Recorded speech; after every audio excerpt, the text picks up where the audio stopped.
Oke, selamat pagi semuanya.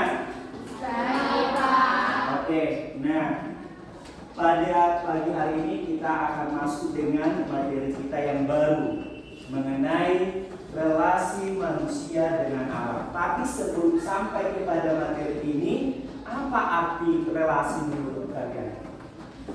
Relasi itu adalah, coba siapa yang di sana? Relasi manusia dengan alam. Jadi apa arti relasi ini? Hah?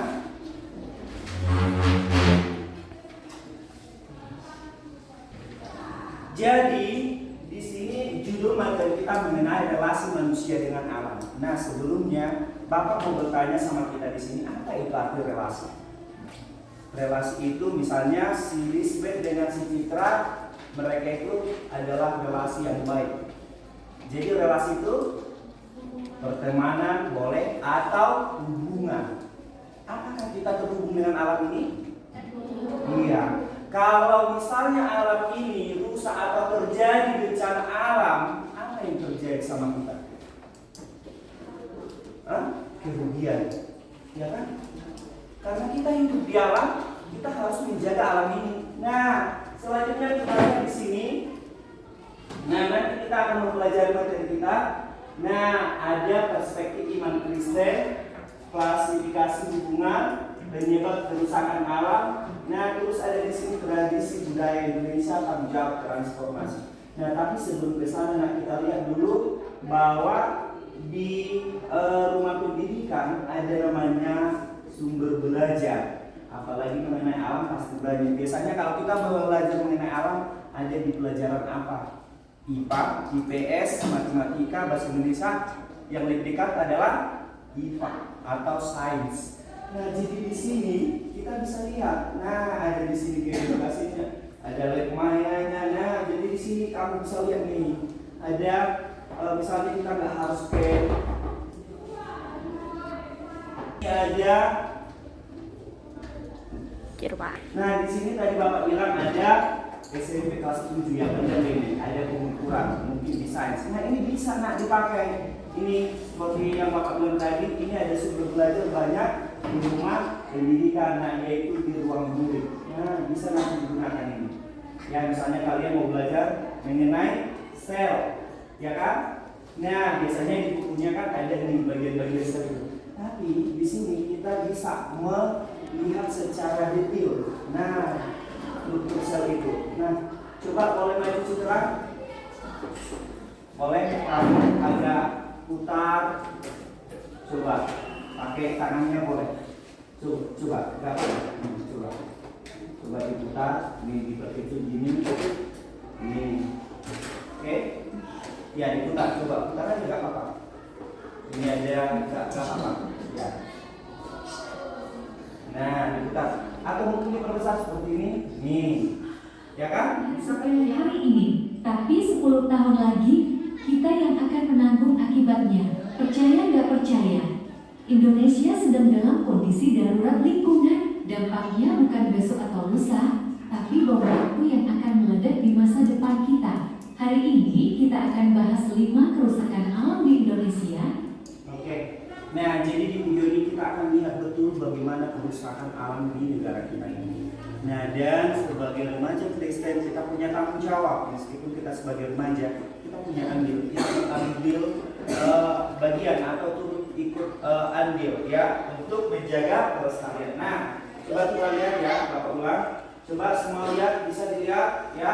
Ini masih udahnya masih hijau, kursi hijau tinggi. Dan pastinya ini akan berakibat untuk ekosistem atau hewan-hewan yang lain. Kerusakan alam ini mungkin terlihat sepele hari ini, tapi 10 tahun lagi kita yang akan menanggung akibatnya. Percaya nggak percaya?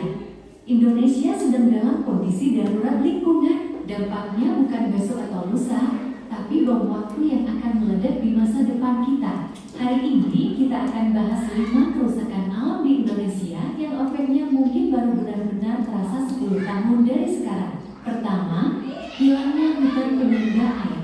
Sekarang ini kita lihat pohon di tadi. Yang pertama apa? Boleh ditulis hilangnya. Apa yang pertama tadi? Coba. Bang, hutan gundul, tahun dari sekarang. Pertama, hilangnya hutan penyangga. Ya, hilangnya hutan penyangga air. Coba ditulis. Hilangnya hutan, ini yang pertama ya. Dampaknya nanti.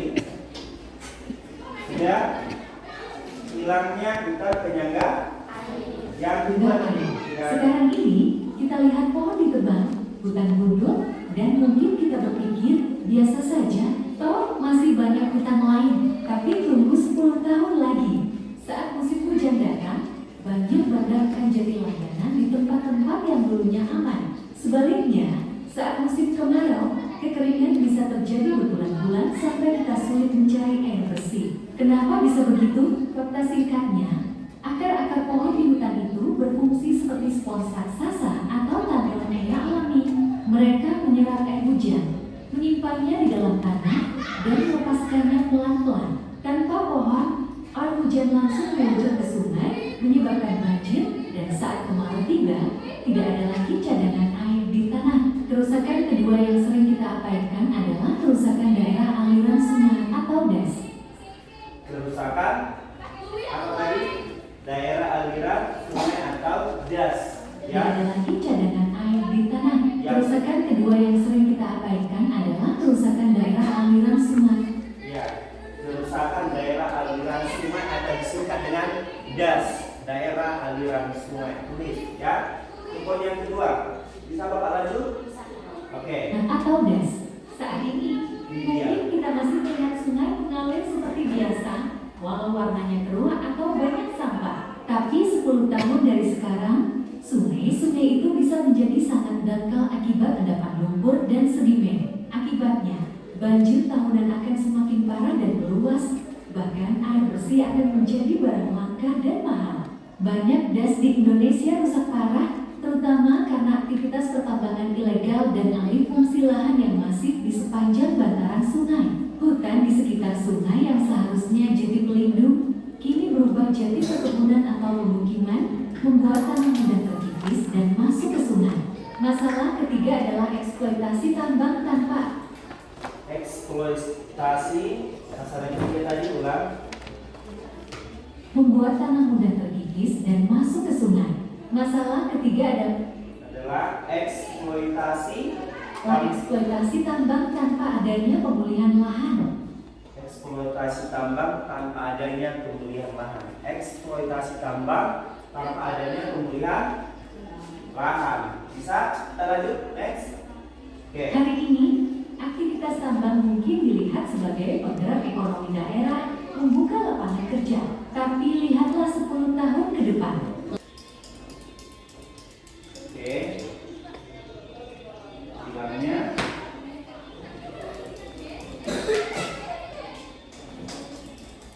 nomor 12 siapa? Boleh dicoba nggak? Ya.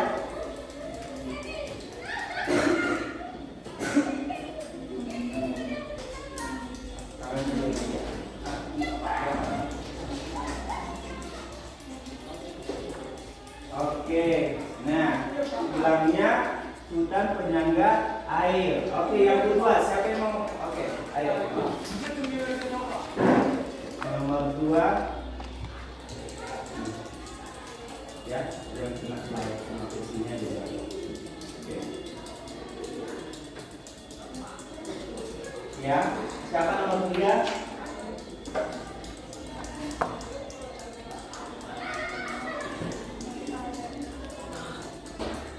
Daerah aliran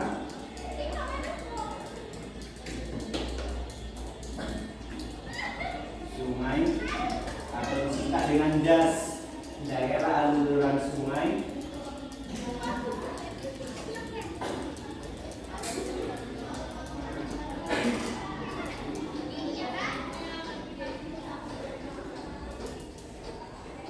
Oke, daerah aliran sungai atau DAS akan tercemar karena dengan sembarangannya mengungsi.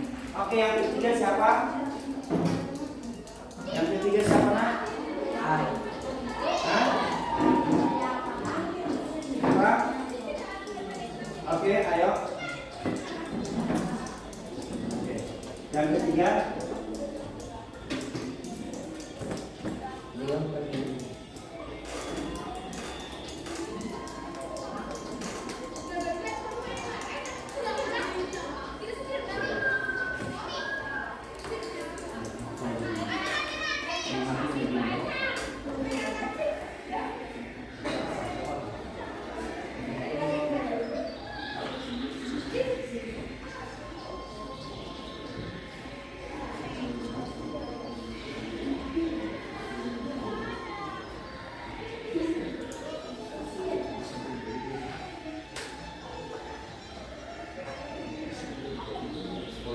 tambang.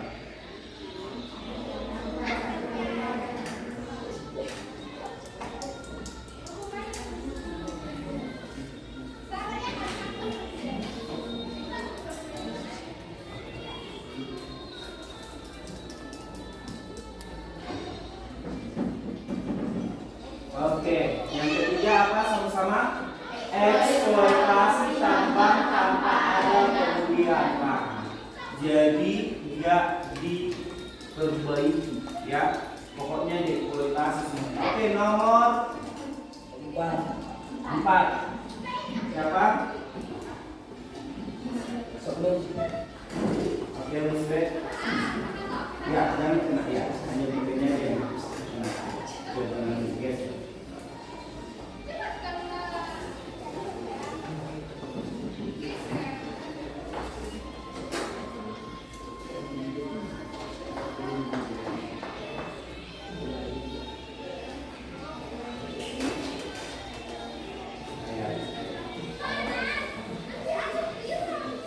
Oke, jadi yang menjadi kesimpulan dari materi kita hari ini, nah, perhatikan, yang menjadi kesimpulannya sebagai remaja Kristen yang harus kita lakukan adalah menjaga dan melestarikan alam ini.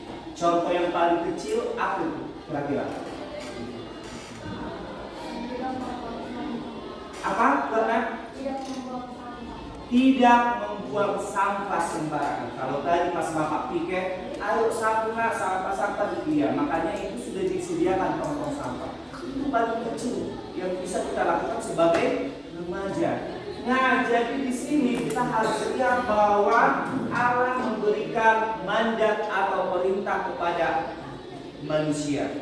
Ya, itu ada di Kejadian 2 ayat 15. Coba nanti dilihat ya. Nah, yang pasti lihat di sini, yang pertama kita harus mengusahakan. Mengusahakan itu bukan berarti kita memanfaatkan dengan semena-mena, tidak. Tapi di sini memanfaatkan alam untuk kebutuhan dan kesejahteraan hidup manusia. Benar. Ketika misalnya contoh kita mau membangun rumah, kita butuh apa kan?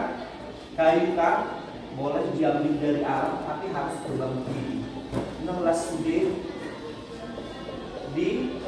jangan semua dirusak. Yang kedua, tugas utama manusia melindungi dan menyelamatkan alam semesta. Ini yang harus kita lakukan. Ya, tugas kita apa? Sama-sama kita baca. Melindungi 1, 2, 3 ya. Selanjutnya memelihara. Coba baca sama-sama di bawah.